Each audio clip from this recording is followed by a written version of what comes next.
Hi, this is John Waddell, and today's video is a thank you to Greendale High. This weekend is a 40-year reunion of our Greendale High School reunion. I'm posting this on YouTube too, and I hope that maybe Luke can incorporate this into his show this weekend while he does the music. I don't know if he can or not. It doesn't seem like 40 years have gone by so quickly. Wish I could be there. The 2,000-mile journey from Fresno to California to Greendale would be hard on my body. Great growing up in Greendale was like kind of growing up in Mayberry from ages 11 to 21 years old. We all knew each other and were pretty supportive of one another. Remember in 1972 when you got together and bought me my first electric wheelchair? It was spearheaded by Virgil Driscoll. When Ron Kane gave me the mic, and all I could say was, thank you. Then I had to get off the stage. Today you have to practically pry a mic out of my hand on stage. I love talking about things I write on stage. I like talking about cerebral palsy and knowing I was gay since I was 5 years old and hiding it out from the world out of love and respect for family and friends. I was afraid I would hurt them if they knew. I also knew that God didn't make a mistake in mine or your creation. When I was five, when I was on the stage, as I recall when you rolled out the electric wheelchair, at first I was a little angry. Since I was 5 years old, I never wanted anybody to feel sorry for me or manipulate others in life. I felt you should have given it to someone who was more deserving or in need. And I became so overwhelmed, all I could say was thank you and get off stage. Now, 40 years later, I can tell you it's one of the coolest memories of Greendale High. Being disabled, one is quite often alone, especially as you get older. Being disabled too in many ways, I was old as a child. So great memories like this remind me that I touched a lot of people and they touched me. I remember we had really cool teachers who told us to question everything in the government and the powers that be, which today with technology, we are all part of it. Jerry Shell was a big influence in my life, and I think about him often. Started out knowing him in seventh grade from being our high school football coach, and then to him being moving to the high school and being my high school counselor, gym teacher, and then he became our vice principal.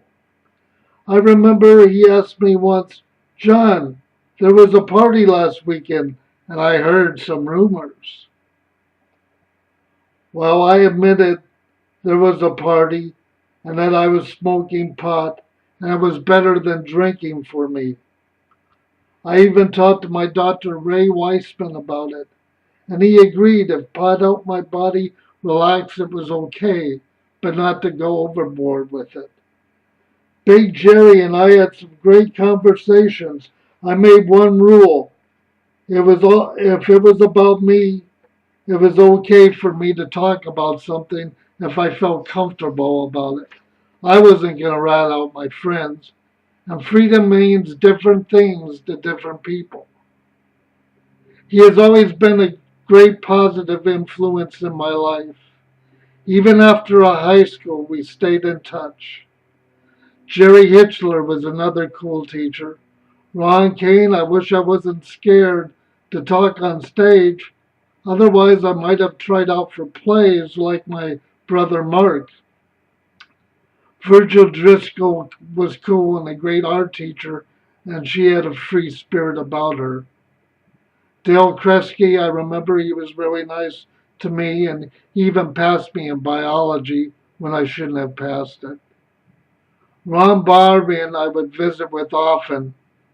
I couldn't do PE, so I'd go in his office and we talk, and he had me do a book report.